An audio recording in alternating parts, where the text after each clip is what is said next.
What is good, everyone? Pokey Oakley back for another deck tech video. This one is on Chien Pao EX. I love this card. It's the card that got me interested in the Pokemon trading card game in the first place, and I love what it has to offer. Being able to search out energies within your deck, but hit for insane numbers. Now that's a lot of damage! So the damage is technically unlimited, just to pretty much limited by the amount of energy you can get on the board. And using Baxcalibur, we can do that pretty easily, and it is just such a fun deck to play.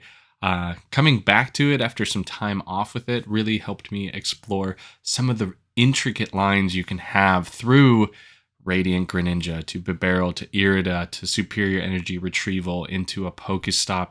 You have so many outlets and make use of these cards incredibly well. So this is a very fun deck with crazy good one-hit KO potential, and not to mention probably one of the best decks for our boy Brad, Radiant Greninja, to be able to snipe two Pokemon for 90 damage is so good. And you can do that on back-to-back turns if Brad survives. So really like this deck, and can't wait to talk more in detail with you all. So let's get right into it, but maybe not right into it. But let's talk about the Discord. Elite Four Trainer Academy is linked down below. We run a Saturday night Pokemon, which is free for everyone. We do one public one each month, and we're putting in a lot of extra code cards to help make those events happen, and it's a great place for you to test. Not to mention the Elite Four Trainer Academy is a perfect place to grow and learn more and talk Pokemon trading card game and just kind of meet new people that you can test with and interact with and theory craft with. So we're looking to make this one of the best communities in the Pokemon trading card game. So please head on over there and join all of us. But now back to Chien Pao. Up on the screen is the current deck list that I've been running. It's pretty close to what everyone else has been taking to different events and finding some success. You know, Jared Grimes has just gone back to kind of the pre-Paradox Rift, so no hands version, but I still think the hands version gives us a lot of diversity, and I think where Chien Pao is really going to succeed is that it survives rotation really well. So not only having great Oko potential, not only having strong gameplay right now, especially with the meta shifting towards Charizard heavy meta, we have a very good deck against that. Being able to, KO back, we can reach up to KOing Charizards, but we can also always threaten our Brad plays, which is great. So another part, why it's good is that whatever you're playing now transfers over really well to what you'll be playing after rotation. So this is a good deck to be testing with and to get your reps in, where still strong, maybe not, S tier or B diff or anything like that, but it is still so good. So Chien Pao offers a lot of really good options, plus Buddy Poffin replacing Battle VIP Pass, I think, is an upgrade because we get to use it on any turn. And most of the time you're wanting to grab and reset up, whether that's reset up a Bidoof and a Bibarel, or that's setting up another Frigibax into Baxcalibur, or getting that Manaphy to protect your own bench. So it is going to be great. Your nest balls are for your Pows, your Brads, your hands, you name it. And that just feels pretty seamless. And it just allows you to know what you're getting off of each of your search cards. So that's why I really like Chien Pao, is that you have the ability to kind of adjust your numbers and KO anything in front of you. And that is a really nice place to be. And you don't take damage back. You can be susceptible to, Miraidon and a couple other decks that just wipe out Chien Pao so easily, or gust up your Baxcalibur or Bibarel. But if you play the deck right and you set yourself up and give yourself options to make the mapping difficult, or to set yourself up with a backup Bax, backup Bib, backup Pow, or backup threatening attacker, then you're in good shape. So it comes from playing the deck a lot and getting those reps in. But that's kind of why I like Chien Pao, is that each game feels very different, and we are able to search and dig and feel like we're playing through our deck and making use of every single one of these 60 cards when we play, and every single one of them can have a great impact on us either winning or losing. So I really, really enjoy that. And the 60 isn't fully set, which is, I think, really nice. So what I showed you before as the deck list is there are a lot of slots that are up in the air. So let's talk about some of those. Do you run 2 Baxcalibur or 3 Baxcalibur? Do you run 2 Super Rod? Do you run 3 Super Rod? 9 energy or 10 energy? 3 Pao or 2 Pao? So you have all these options, and I don't think anyone is more inherently right or wrong than the other. I like 3 Baxcalibur over 2 just because if 1 Baxcalibur is prized, you are super fragile to that one going down, where now you have to find a Super Rod and have to find an Ultra Ball or Irida just to get that one back. And now it makes your Pokestops a lot worse. So you could Pokestop away that one backs and then have to do the whole thing again. So having the extra backs can really keep you from running into those situations. And this kind of falls into how many rods do you play. I think with 3 backs, you can go down to 2 rods. And I've found in many games where I'm trying to find maybe even an extra spot for the 3rd rod, and that could be in place of Iron Bundle, that could be in place of the Lost Vacuum, it could be in a lot of places, but I currently just have to be much smarter about when I use my Super Rods. Don't burn them early, save them for the late game, so it allows us to either go for the energy to Shivery Chill again, or to get the much needed Pokemon back in the deck. And I think, again, Super Rod could be better on the up count to 3 when we have Buddy Poffin, knowing that if they wipe out a couple of your Frigibacks and your Bibarel, or your Bidoof, Super Rodding those back in and being able to Buddy Poffin to grab 2 of them can be really, really nice. So I think that the Super Rods are going to be sitting definitely 2+ always, but the backs is still, it's definitely talked about. I am going to stick to 3 for now, but I could definitely see myself slotting in 2 if I'm trying to be more aggressive and just take the game, so we don't have sometimes a wasted Baxcalibur. But it just, again, depends on how you want to play it, and I don't think one is inherently more right than the other. It's just understanding how your deck functions when you have 2 and then when you have 3. On the energy count, I really think you have to stick with 9. You could maybe go up to 10. I think it's the 1 lightning energy and the 8 water. If I were to go up to 10, I would probably add the 2nd lightning energy.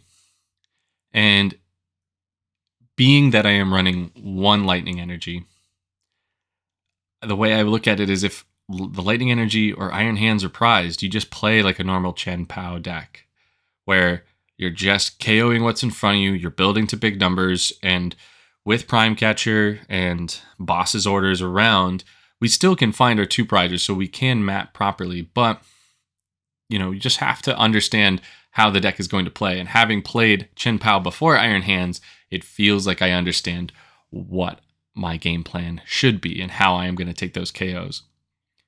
Not to mention, when those situations happen, is try and make the mapping awkward for your opponent, where you're only leaving 1 prizes on the field to where now they're just wasting an extra attack while you're resetting up and also putting in some extra damage. I have found myself often softening up some Pokemon with a Buster Tail or with a Moonlight Shuriken to then maybe take multiple prizes off of an Iron Hands on future turns to kind of help swing the game. Or it just allows for me to not have to dig for the superior energy retrievals to KO with the Chien Pao on a future turn, since we already softened up a lot of damage through those other Pokemon, through our single prizers that can do a lot of the heavy lifting. So don't overlook those types of situations. I think those can be really great for us. Another count that I've thought about is maybe even going down to 2 Chien Pao, since we are looking for a lot of these big KOs and we have the Super Rod, so we can go back and get them. But I still feel 3/3 on the backs with the Paos feels really good. While I have the space for it, it's definitely something I've considered going down to 2, since Iron Hands becomes such a great attacking partner along with Radiant Greninja. There are a lot of plays here, so definitely something to consider as you continue to build your list going forward. A couple key things that you should remember is, when to manually attach. If you have any chance of an Iron Hands play, save that manual attachment and use your super cold. I can't stress it enough you can overplay your hand and then miss out on an Iron Hands play by not having that manual attachment. So if you're going to play the hands, just be a little bit more methodical in when you make your manual attachments and don't burn it early.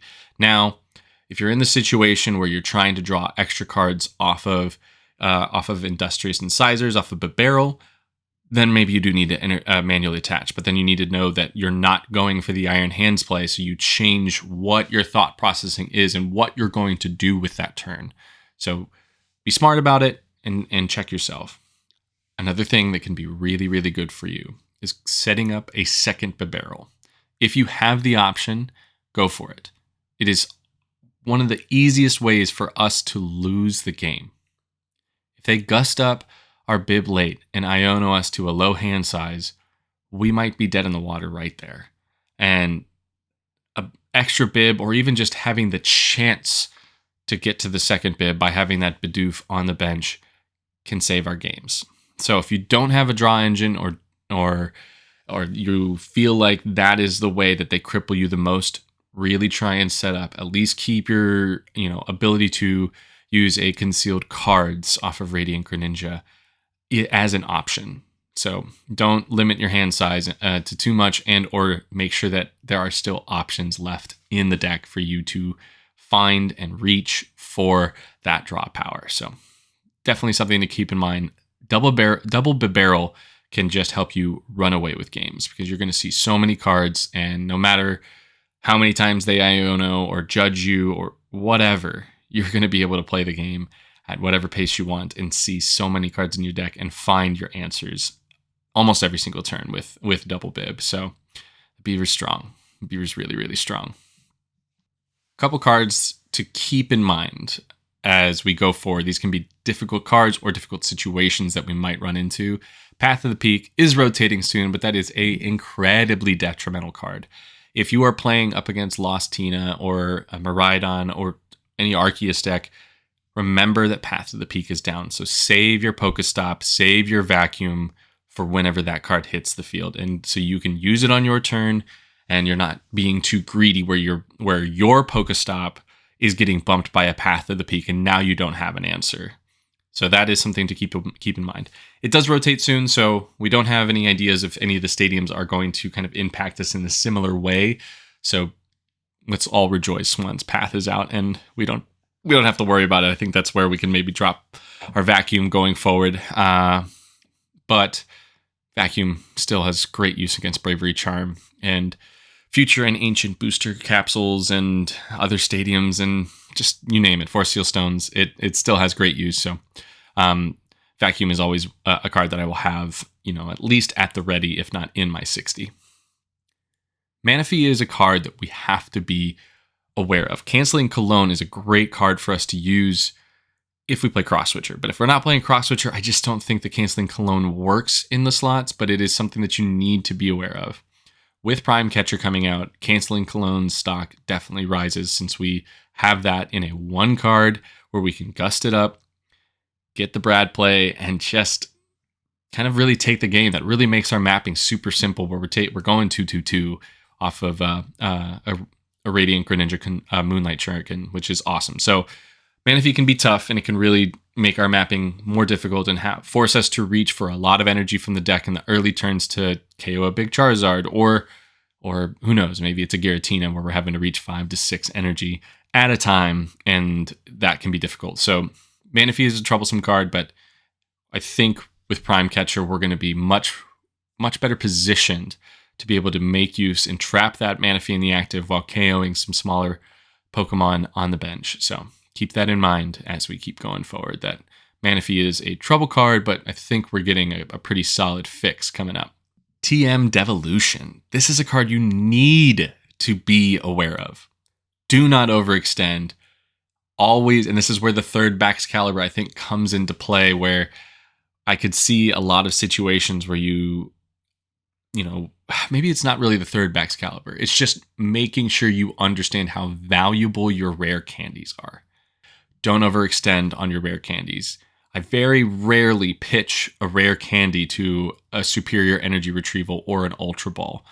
For that reason, is that I need to keep it in the deck just in case, because every deck is trying to find ways to play TM Devolution. So just be aware that that card is running rampant and can be awful for our deck. I don't think we should be running an artifacts where to keep ourselves from this. I don't think we have the slot for that, but I do feel like it can be pretty easy for us to play around, but you should know and always respect it, that any deck can run it. It is very simple. Arven is such a prominent card where Arven late in the game, grab TM Devo, and you are now just manually attaching every turn because you burn through your candies. You don't want to be in that situation, so let's avoid that by playing smart and making sure we leave that rare candy at least as an option if it's in the prizes or whatever, but just don't let it end up in that discard pile. We're not playing anything like Silene, so we're not getting it back.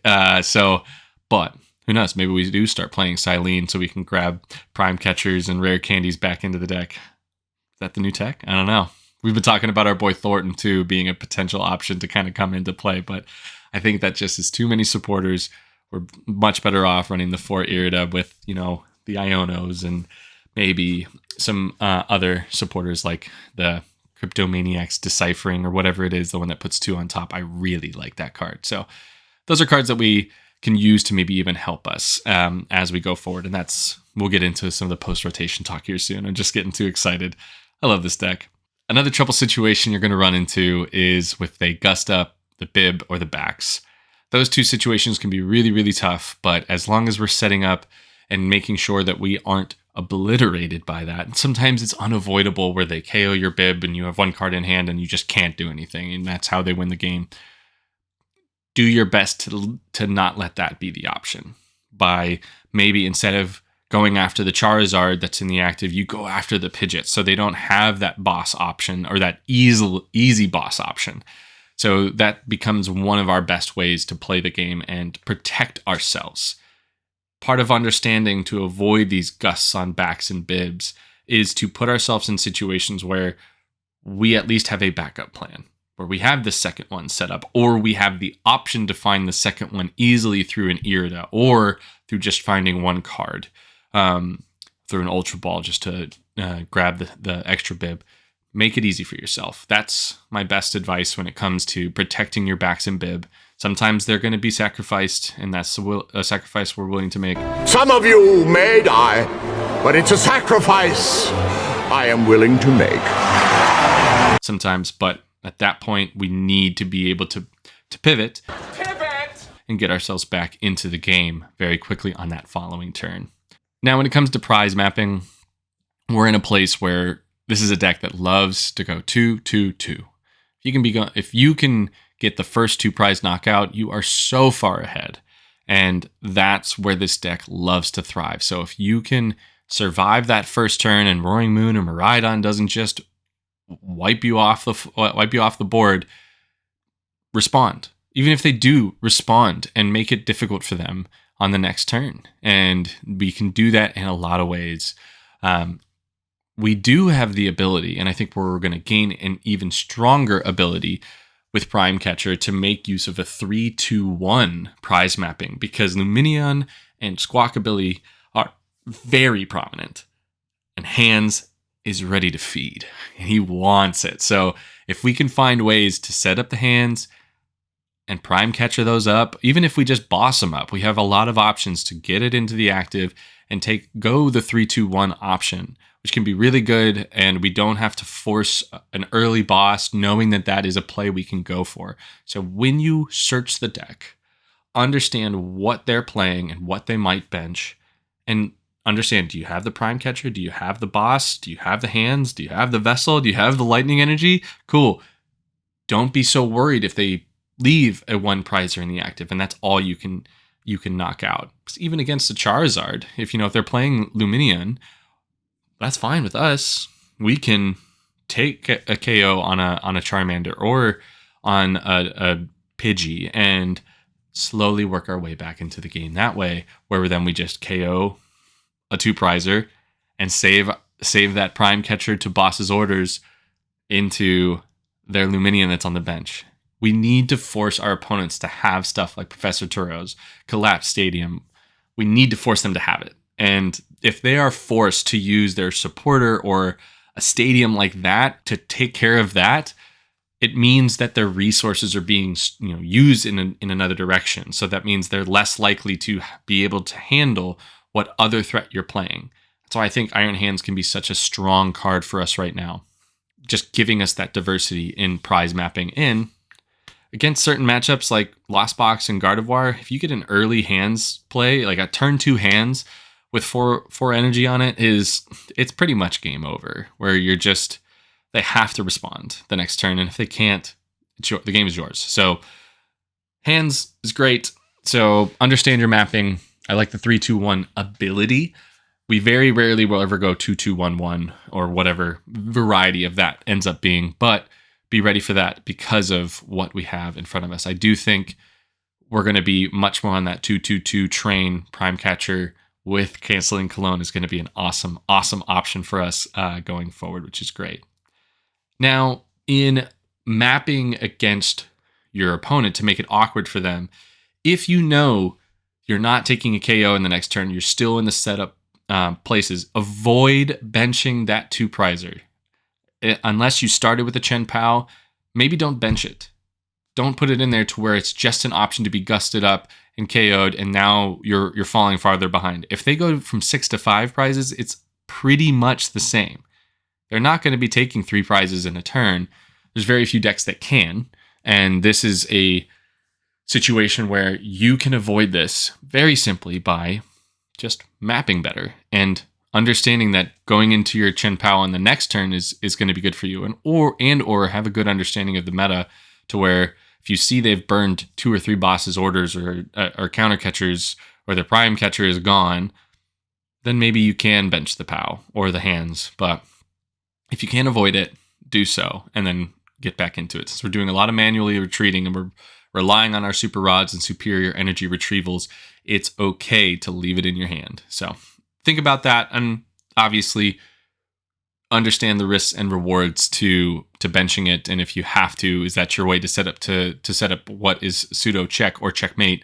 I understand that. So, but if you can help it, avoid it and make their mapping awkward. And I think we can do really well with that, with, as I mentioned before, softening up with our boy Brad, softening up with a Buster Tail attack. There's a lot of good options there. You can even make use of Iron Bundle's attack against something like Charizard, and it can attack the next turn since it's an evolution, and that can be very, very valuable. So use the tools that are at your disposal and don't overextend. As I mentioned before, Chien Pao post-rotation kind of gets to play almost the same way it does right now.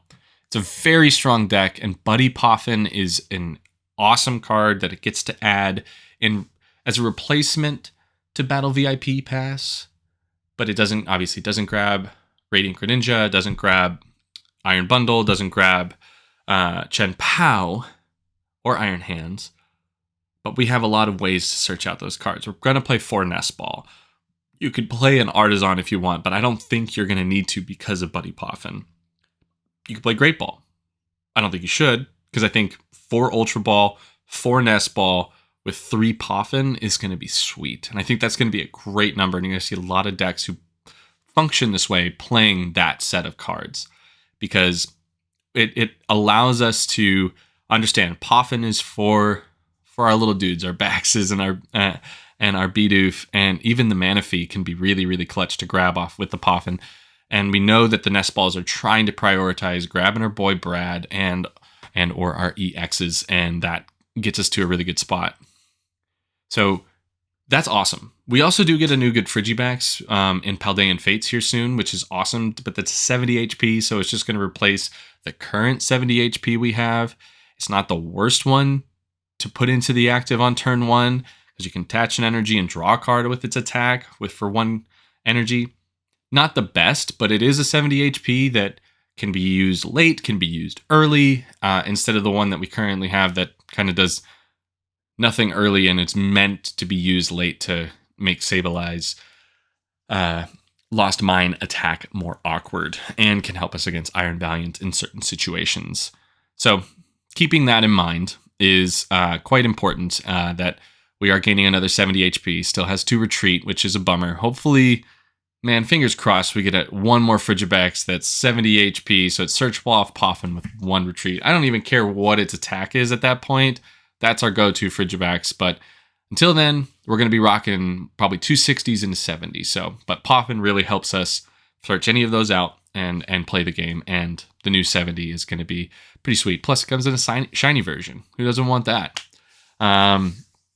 Outside of that, Cryptomaniac's Deciphering. I don't know if that's going to be the name of the card, but I think that is a card that is definitely worth 1 slot, since it can function like Irida if we have in certain ways where you put 2 cards on top of the deck, grab them off of Brad, you have exactly what you need to maybe handle the game. The barrel can help grab them. Your Pokestop can grab 2 items out of the deck if that's what you're looking for. The opportunities with a card like that are very good. And man, think about it this way. Prime Catcher, obviously a new card that we should be talking about for rotation, but Cryptomaniac's Deciphering into Prime Catcher plus Rare Candy, and you get into your Baxcalibur, and then you set up a play, or you Prime Catcher and canceling Cologne both on top of the deck, Pokestop form. Now you use your Brad play. It's like my brain starts to run rampant with the ideas of what we can make use of that card. So for me, I think my supporter setup is going to be 4 Irida, 1 Iono, 1 Cryptomaniac, and 1 Boss's Orders. Do I think I'm going to continue running the Counter Catcher? Maybe not because of Prime Catcher, because I think it could still work, but I it's hard to not play a card like Counter Catcher, because there are so many times where you're behind, hitting it off a Pokestop, being able to search it off of Irida is just too valuable. So I still feel like I'm going to want 1 more, and having 3 Gusts feels really strong, with the potential of a 4th Gust in the Iron Bundle, but that's also a card that could be slotting in and out, but I think it is definitely offers some really, really nice versatility, and it just being able to kind of get their active out of the way. I mean, if Roaring Moon continues to be heavy and it's 2 prizers, they try and trap a 1 prizer, you being able to just bundle it out is pretty nutty. Losing Escape Rope kind of sucks because that is kind of a gust effect, but Prime Catcher is just too strong. Who knows? Escape Rope could come back in the future, and I think it's just an easy one of to include. Do we want switch cards? Does Snorlax stay really good? I think the Prime Catcher helps solve that. The Canceling Cologne coming into the deck also helps solve our Snorlax. So post-rotation, the 60 still is probably going to feel very similar to what it is now, where it's not set. And it's going to take a while for somebody to fully dial it in, like we had before Paradox Rift, where it was the Canadian build, where it was the cross switchers with double Canceling Cologne, 9 energies, and you just went to town. I just don't think anybody has broken Pao yet to really give it that extra reach it needs. But who knows? I do think that Prime Catcher is one of the best. Prime Catcher functions the best in Chien Pao. Maybe not the best, but one of the best decks for it. And not to mention that Chien Pao is also one of the best Buddy Poffin decks. And you can get Chien Pao reps now that will help you in the future. And if you're trying to put a long run into a deck, if you're playing something that gets super hit by rotation, right now you're going to have to relearn a deck, and you're going to be sitting in March and having to grind it back up. So Chien Pao is my pick for something that I'm going to be putting a lot of time into, and I'm just loving the gameplay, loving what the deck offers, and really looking forward to what the future holds for Chien Pao. Well, thank you everyone for watching. Again, make sure you join the Elite Four Trainer Academy and like, comment, subscribe. Let me know if I missed anything. I know that there's probably a bunch of cards, and I'm filming this on the 11th of January, so who knows what future cards were going to be released, but this is where I feel about Chien Pao. It's likely what I'm going to run for Charlotte, and hopefully we can keep learning and loving this deck and keep loving Pokemon. So thank you everyone for watching. Stay awesome, and we'll catch you in the next one.